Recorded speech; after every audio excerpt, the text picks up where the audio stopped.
name's Maurice Williams. I'm a quarterback. I went to high school at Orange High School, and now I play for Sussex County Community College. When did you first meet Coach McKnight?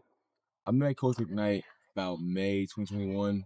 Uh, a guy that I worked out with in the past told me to come to a workout. Met Mr. McKnight. I didn't even know it was a private session, but even though it's a private session, he still trained me. I was only 15 years old.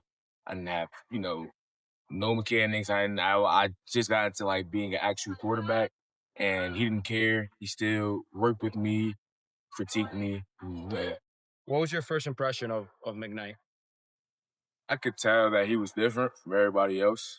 Like I said, it was a private session. He probably had many guys to worry about, but he still worked on me and worked on my mechanics, and he taught me stuff that even to this day I still use.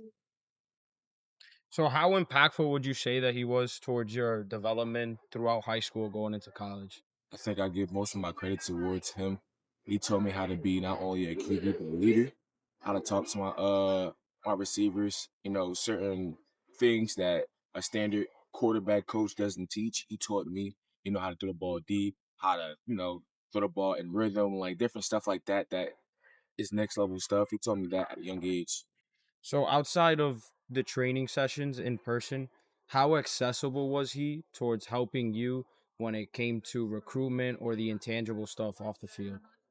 Uh, Truth be told, I think my name was out there recruitment wise was because of him. He was vouching for me the most.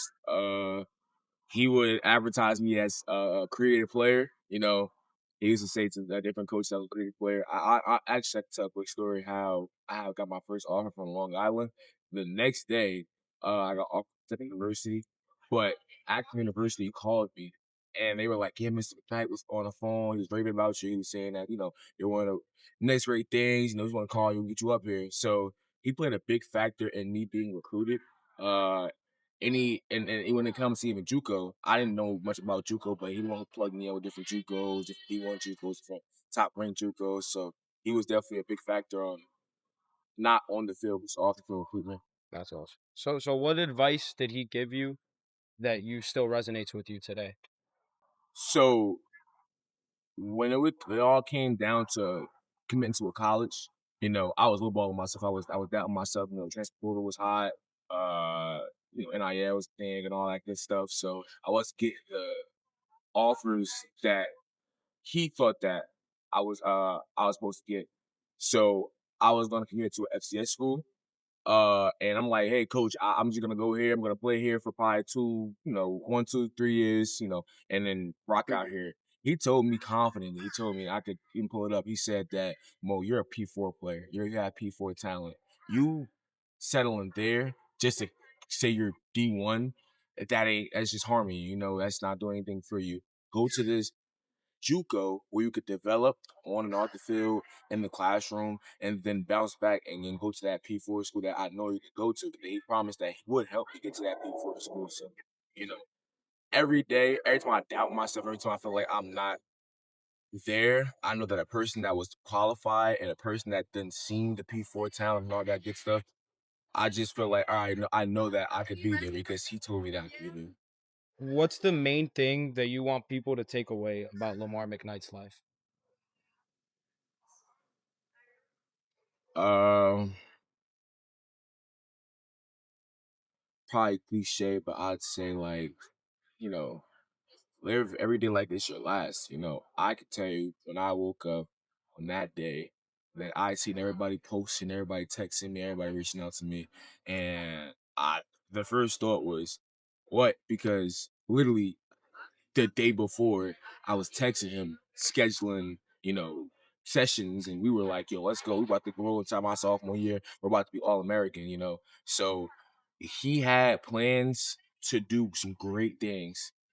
No one could ever predict him to pass away so early. So I just say live every day like it's your last because you never know when your last day is gonna be. You never know when God's gonna call you up. So appreciate life. Appreciate life. Appreciate your loved ones. I wish I could talk to him right now. I wish I could call him. There's been times where, you know, things don't go, the best way on the field, and I necessarily don't know the answers to it, but I know that he knows the answers to it. So I wish I could just call him or text him, "Hey, coach," or send him my film, "Hey, coach, what do I need to work on here? What I need to work on there?" Not even football wise. "Hey, coach, I'm not gonna lie, it's hard being up here in JUCO because he did go to JUCO, so he understands the JUCO route, he understands the mentality of being a JUCO quarterback. So, hey, coach, I just need help with this, that, the third. There's been times where, I can even tell you, I even asked him for, financial, help. So he was always there. He never said no. No was never in his vocabulary. So there's been times where I wish I could reach out to him and tell him stuff. So love your loved ones, love yourself, and appreciate every day, if you're religious, pray every day, and then live like it's your last. That's incredible, dude. What's one word, if you could only choose one, that you would use to describe Lamar McKnight? Goat. Like, he was a goat, man. Like he was a goat as a coach, mentor, as son, as whatever you list him as. He's a goat. So yeah, Awesome, bro. I appreciate it, man. no doubt.